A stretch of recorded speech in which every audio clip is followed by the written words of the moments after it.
This is Ryan with Roof It Forward doing a roof inspection this morning here at 111 Cherry Hill Drive over in Marietta.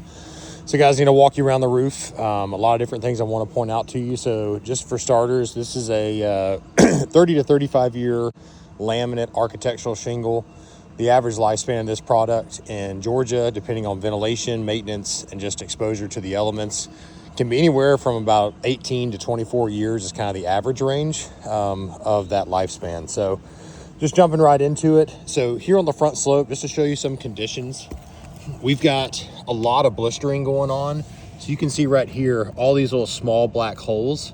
So everywhere that you see black, you shouldn't be able to. That was gray originally with the rest of the shingles. So you can see just throughout all the different black speckled areas. So that's where the asphalt is just overheated. It's popped off the granulars, and that just starts to implement that decay process. You can see here on the edge some of that silver fiberglass. So the fiberglass is the inside of the shingle that is not water resistant. So when we start to see fiberglass peeking through, that's just that sign of that end of life, old age situation, just from that much wear over time. The ridge cap has started to fail, where you can see we've got cracks and little fault lines there, and that goes pretty much all the way down the ridge here. And then we've got some exposed and rusted nails like this. So any of this chalk you see will wash off in the rain. But anytime we have a nail that doesn't have caulk on it anymore, you can see where we got some old caulking on these. That is essentially a hole in the roof, so that will allow water in. It's slightly damp out here this morning, so I'm not going to do my moisture meter. Typically, we're going to get a couple percentage points reading above the shingle reading when we put our moisture meter on that. Just to point out, which I think has already been stated, but the garage roof is much newer. It looks like it's in really good shape. No concerns there. So I'm going to move over to this box vent because there was some conversation of hail damage. So I'm not seeing hail damage to the shingles, but I do see some to the metal. So I put some chalk on here. This is very thin aluminum. It can be dented up very easily. It looks like this was installed somewhere in the recent years, just because it looks a lot newer than any of the rest of them. Just again, with the roof getting older and more fragile, when they did that, they broke these shingles. So this shingle was broken all the way across the top here.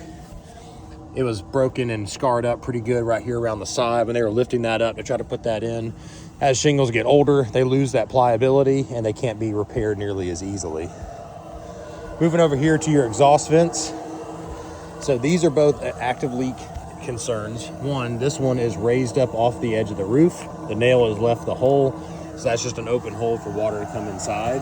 Same thing's going on here. This is raising up to where you can put your finger underneath it. Nails are exposed and rusted. Starting to see a little bit of rust and corrosion on the top there as well.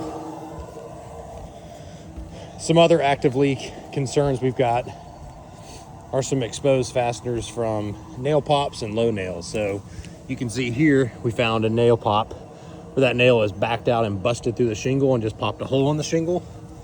So that is an active leak.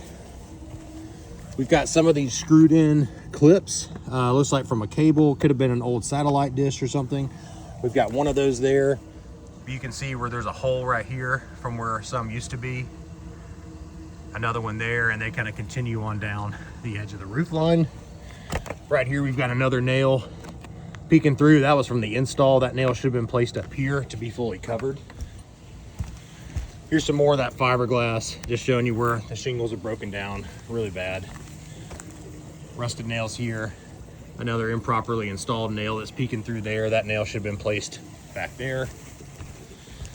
Then I'm gonna move you along the back here. The top didn't have as many accessories, and for the safety of making the video, just wanna make it down here on the lower portion.